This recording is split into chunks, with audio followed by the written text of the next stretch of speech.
Lynch. I'm joined by Shawn Jansen, and this is the Shawn and Shawn Show. Take two. Take two. We had a little audio-video trouble where it looked like a Godzilla movie, basically.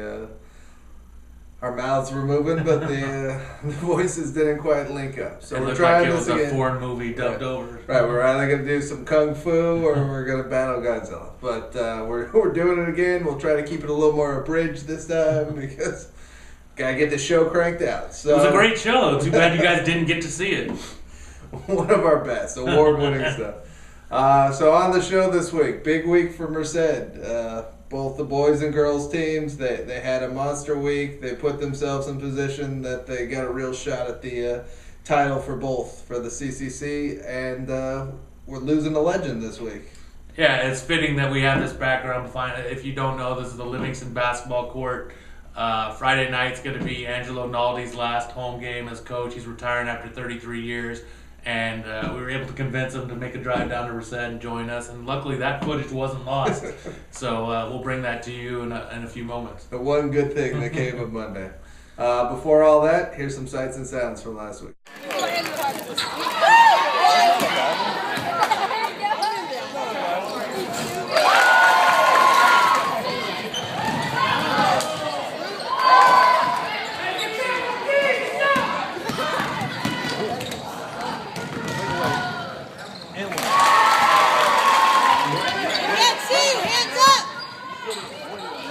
Rebound!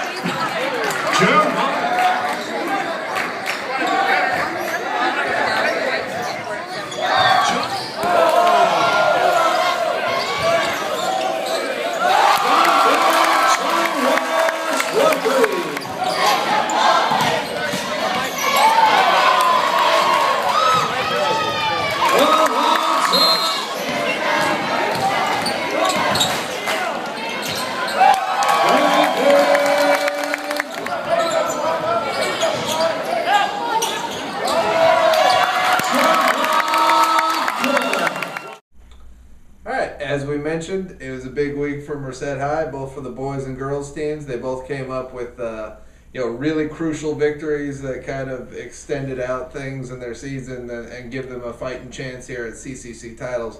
Let's start with the boys. You were at both games. Turlock really took it to Merced the first time around. Very different story this time.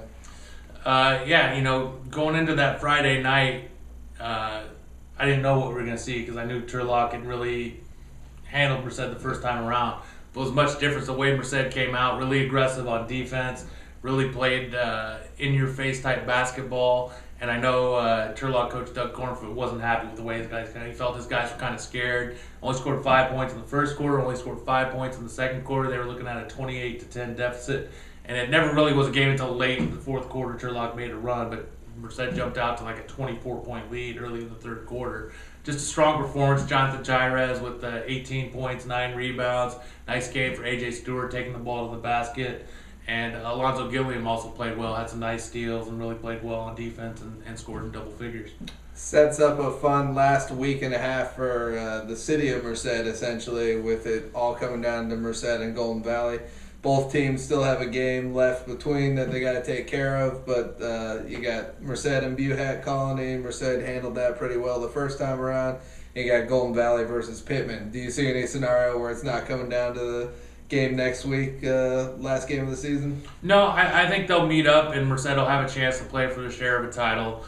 Golden Valley does have to go to Pittman. Pittman played Golden Valley well the first time around. In that first half, they hit 5 threes. When Pittman's shooting the ball, they can be a tough team, but I just don't know if Pittman could put up 4 quarters against Golden Valley. I think Golden Valley is just too strong. Golden Valley's got a lot to play for because if you're looking at the max prep strength rating, which is going to be used when they use the seeding, there's no more power rating, so the seeding committee is going to kind of have that to look at as one of their tools. Golden Valley's sitting 5th in their kind of power ratings that Max Preps is using their algorithm to find out the strength of the teams.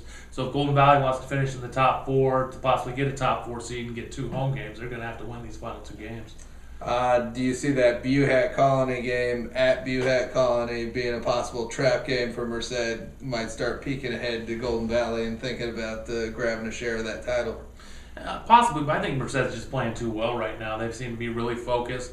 Talking to Hector Nav after the game against Turlock, he felt that, those he said first 3.5 quarters. I would say the first 3 quarters, because I didn't think it was a very good fourth quarter for Merced. The first 3.5 quarters, according to Nav, the best 3.5 quarters he's seen since he's been coaching at Merced these past 3 years. So I think they're going to take that into Buhack. I don't think they should have much trouble there. I think they get a win and it sets up a nice showdown. All right, since we're probably not having another show until the playoffs, let's go ahead and talk a little Merced Golden Valley. Do you think Merced's come far enough along that they can make a run here and challenge them, especially on their home court? Yeah, I think it's a winnable game for Merced when Golden Valley comes to town, just because that gym's a tough place to play, and the crowd's right on top of you. It's going to be packed. It's going to be hot. And I think Merced's got a fighting chance in that game. I don't think if you were going to put a point spread on that game, I don't think Golden Valley would be huge favorites. They only beat Merced by 6 at Golden Valley. Merced played well in that game. I think Merced matches up well athletically with Golden Valley. They can give them some problems. I gotta agree with you. I think Chires might be the key if Merced's gonna pull off the upset. This was a kid who just could not hit the broadside of a barn to start the season. But even in the games where he's not had big point nights down the stretch, he's shooting the ball much better. Anything that's not falling's rimming out on him. So he's really been big for them. If they can get good, consistent points from him, you got points coming from Stewart and from Gilliam these days. Trevante is going to get his. Mm-hmm. They're going to need a kind of an all-hands effort, I feel. But I think this one could be closer than the first time around. Yeah, I mean, if you're asking me to pick a winner out of that game, I'm going to go with Golden Valley. But it's not going to shock me if Merced wins that game, especially the way Merced's playing and playing in that gym. All right, going to be an emotional night in Livingston on Friday also. Angelo Naldi stepping down. He was kind enough to stop by, and here's that interview. All right, we're joined by Livingston head coach Angelo Naldi, retiring after 33 years, huh? Yes, it's time. It's time. Well, take us back to Friday night first before we get into your long career. You played Pacheco. Edgar Iglesias scores 47 points, including 41 in the second half. What was that like from the vantage point of the opposing coach watching a performance like that? Well, the kid got hot, and the kid got open over and over off screens, and we changed multiple players, but the kid managed to get hot, and he got his shots off, and they were bottom of the net. They weren't prayer shots. They were good shots. He did quite a job. He had 6 points the first half. So as far as the opposing coach, I would say it was difficult to try to figure out how we go from one half giving up 6 points to this player to giving up 41 in the second half in OT, but the kid played excellent. Yeah, it must have been strange to look at that scorebook and see 41 points in the second half in overtime, including 12 in overtime. Yeah. So you're retiring at the end of this year. Friday night's going to be your last home game. Has it kind of sunk in that this is it? It's kind of winding down. Yes, it's starting to sink in. Yeah. It's bittersweet in a way. Good. Ready for the next life phase. But this has been a long road, and it's been a fun road, and it's been a great part of my teaching job, and I hate to give it up. Yeah. We were chatting before, one of your good friends, Vince Clemens from Merced High, coach is named after them, Clemens Court. But you guys met teaching elementary school and then over at East Campus, and you guys have been friends for 40 years. One of the things he brought up when I was chatting about him was the Livingston layup. Kind of describe the way you would lay. This came from just playing out in front in the garage. You kind of had a distinct way of laying it up. Well, first at home, the basket I had to put up because no one else in the family played basketball. And it was up on a garage that had just a flat surface, so you really couldn't drive in and shoot a layup like we teach kids today, because once you got to the basket, there's a wall there, and that's as far as you're going. So it was pretty much a reverse jump shot, left-handed, over the head, behind the head. And it worked for me. It drove Don Reed berserk at Merced College when I got there, but no, it was fun. Talk about the impact Don Reed had on you playing for him at Merced College. Don is an excellent coach. Really fond memories of those 2 years at Merced College. He was able to get a lot out of some talented athletes who maybe in today's game would be considered prima donnas, but he was able to get more out of them than most coaches. He was able to get stuff out of us that maybe weren't as talented. And in the 2 years I was there, he won 2 championships, I know. When my daughter played for him, he won another championship. I think he finished in the top 8 in the state that year. No, I have really fond memories, good memories of Coach Reed. And you used a lot of the stuff that you learned from Coach Reed when you became coach. Yeah, the first year I taught, coached JVs at Livingston in '73. I basically took everything that we did in practice at Merced College and just rewrote it up and said, this is what we're going to do, guys, and we were very successful with it. We had a good group of kids, and yeah, he had a big impact on how I run my practices, what I did in practice. Now, coaching for 33 years, you've seen a lot of changes in basketball. You've seen the three-point line come into effect. You've seen the shot clock come. Talk about some of the adjustments you've had to make over the years, just adjusting to the kids that you have coming into the program. Well, when we first started, we didn't have shot clocks, and there was no three-point line, so you could hold the ball, and if you were ahead or tied, the other team couldn't stay in the zone. And most people back then, a lot of people played zone. Very few played aggressive man-to-man. So if you didn't shoot well on the outside and you had tall kids, you could zone people, but without the ability to draw them out, at that point we had the ability to draw them out, because if you were behind, you had to attack. But if you were ahead or tied, and you put 3 kids out at midcourt, they had to send 3 kids out to guard them, which opened up. So if you had one guard that could get by him, and we had Victor Godoy in '86, '87, and he could get by and drive, and we had Matt Whitten and Paul Pomektic could pinch in, and we could score. It was a delay game, a spread offense, but it worked well. 86, 87, was that the year that you guys went to Arco? Yeah, that's the year we played Manteca for the section finals in D2. Now, teams, you always hear coaches say, it's tough to beat a good team 3 times after you beat them the first 2 times. That was the case that year. You guys beat Manteca twice in the regular season, get to the section championship, and then it kind of didn't go your way that way. What do you remember from that game? Well, we pretty much knew each other's style, and this was our philosophy, was to try to draw them out because they had a 6'5" kid and try to get them to play spread out more. They wanted to stay in the zone. It came down to the free throw line, and it came down to being in a setting in a place like Arco Arena, where both teams had scored in the 50s, 60s, maybe sometimes 70s, and this game's in the 30s and 40s. So I think it was a 5-6 point ball game with the winner scoring 43 points. And if we missed 5 or 6 free throws, which really was the difference in the game. Now, you adjust your offense and your defense according to the kids you got coming in your program. But talk about the style that you use. It must have been about 10 years ago, where it was just based on shooting a volume of 3-pointers, rotating new 5 guys in every 2 minutes. It was just kind of controlled chaos out there. It's a hockey style. There is a method to the madness. Yeah. We had 3 groups. We were able to keep 16 kids, which most teams carry 12. We kept the 1 extra for that 3rd group in case somebody missed practice. But the idea was to shoot the ball between 8 and 12 seconds, get a shot up, and hopefully a 3-pointer. Now, it changed the game tremendously, because even if you don't have great shooters, the rebounds are coming back 6-7 feet. So traditionally, your big kids are not that far out, and we were able to get a lot of rebounds. What I remember from that first year, and Dean Way was the impetus in this, my assistant, and he had tried to convince me for 3 years. He said, look, I found this.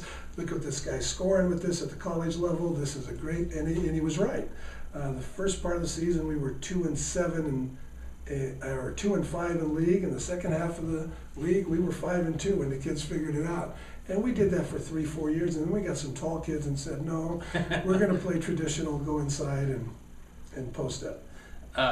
What was the reaction of some of the coaches playing against that style? I know there was one summer league coach that wasn't too happy with you. Yeah, we played a team up in Novato through Sonoma State on a camp, and he had a 6'8" and a 6'6", and we beat him by 1 at the buzzer, and he was he was not happy because he said, this is not basketball.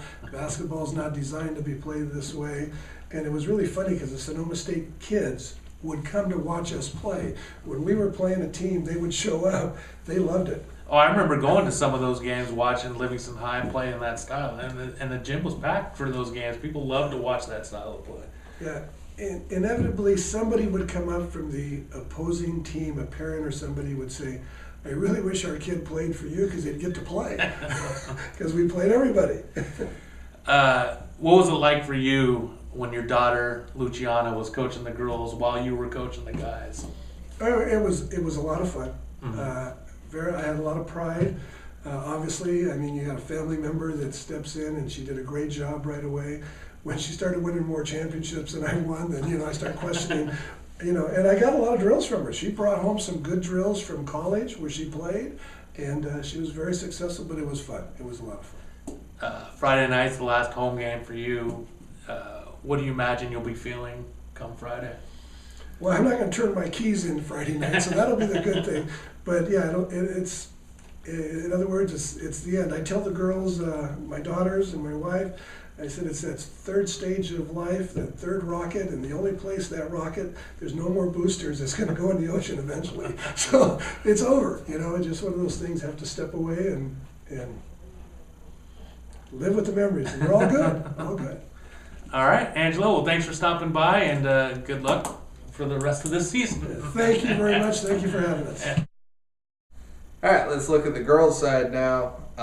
Another game you were at, Atwater versus Atwater versus Merced. Rematch of Merced's only conference loss so far. I did see Atwater and Golden Valley too last week. Rematch of Merced's only loss so far this season, and another battle right down to the end. But another fast start for Merced, who's playing with a lot of confidence right now. Yeah, I mean, just like the boys, I think the Merced girls are playing their best basketball. You look at Delana Jones and what she's done. She's been a lot more active since they've gotten into league play. She's almost flirting with triple doubles night in and night out. She almost had one against Atwater there. Alexis Pierce really comes up big, scores 15 points, hits some big three-pointers to get Merced out to an early lead. To Atwater's credit, they kind of came back strong in the second half and made it a game. I think Rob Pierce kind of left Delana Jones on the bench maybe a little bit too long there at the end of the third quarter, early fourth, and kind of let Atwater pull to within 2-3 points, something like that. But when Delana Jones got back in, Merced was able to make some plays down the stretch to kind of pull away and get that big win, and sets up a nice showdown on Thursday night against Buhack Colony. Even more impressive the fact, to this point it's kind of been the Jones-Lexi Thompson show as far as the scoring goes. Thompson has an off night shooting. Nice to see other kids step up and kind of fill that role. That's got to be encouraging going into the Buhack Colony game. Yeah, Merced's got some other players that can contribute. Simone Gilliam, Alicia Bowers, Alexis Pierce. They can all come in and they really play strong defense, and they're able to hit some shots when they need it. All right, let's talk a little bit about that showdown. You were there the first time around. That game went right down to the wire, back and forth. You see any different outcome this time around? I think it's going to be another good game. I think it's going to come down to the wire. What I like on Merced's side, I like their depth. I like that they can throw 2 or 3 bodies at House and Wisdom and kind of wear them down. I know it was a big conversation between Shane Gentry and Allison after the first game. They kind of talked about how important it is for Allison to stay out on that floor as much as she can, because their ball handling really takes a step back when she's off the floor. That makes them vulnerable for turnovers, especially against Merced's press. I think the Bears forced the Thunder into about 23 turnovers the first time. That's too much. They're going to have to get that down to around 12-15 if they're going to have success on Thursday night. I like the Bears playing at home the way they're playing. I think it's being a good game, but I give the Bears the edge there. I do agree that I think the Bears are playing their best basketball of the season, but having seen them a few times, I still like the total body of work that Buhack Colony has. I like how they took care of business against the Turlock schools last week. There was no messing around. Those games were over by halftime. It seems like they've really refocused, and they're going to be ready to come into Merced's gym and try to steal one there. Yeah, there's no doubt about it. The motivation's going to be there for Buhack Colony. They're a proud group of teams. They want to win that third championship. They were beat on their own home floor, And it wouldn't surprise me if Allison Wisdom comes out there and has a great night, because I know they've had this game circled for the past couple weeks, especially losing at home. So it should be a fun night. All right. One other game we want to give a little love to. Los Banos has a chance to lock up that third seed in the Western Athletic Conference. Lost to Central Valley last week the first time around. They're going to play them on Thursday night. Big chance for Danny Crosby's team to take care of business. Yeah, I mean, they got two big games. They play Central Catholic on Tuesday night tonight. We're taping this on Tuesday, the second retake.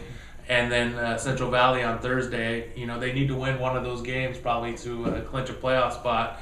And I think they'll be able to do it. I think, if they can't beat the Raiders, I think they'll come up fired up for Thursday and take care of business. All right, that's it. Well, before we go, how about the performance of Edgar Iglesias from Pacheco last week? 47 points. We talked a little bit about that with Angelo Naldi. They played Pacheco, but scoring 41 in the second half. 12 in overtime, lifting them to the victory. Just want to give a shout out to Edgar for that performance. Yeah, we haven't seen too many scoring performances like that across the board this year, so kudos to him. Hopefully I can get this up as fast as possible, and you guys can see it before you head out to games tonight, and let's hope it's a good week. We'll be back with a playoff show sometime after the seedings come out. And that's that.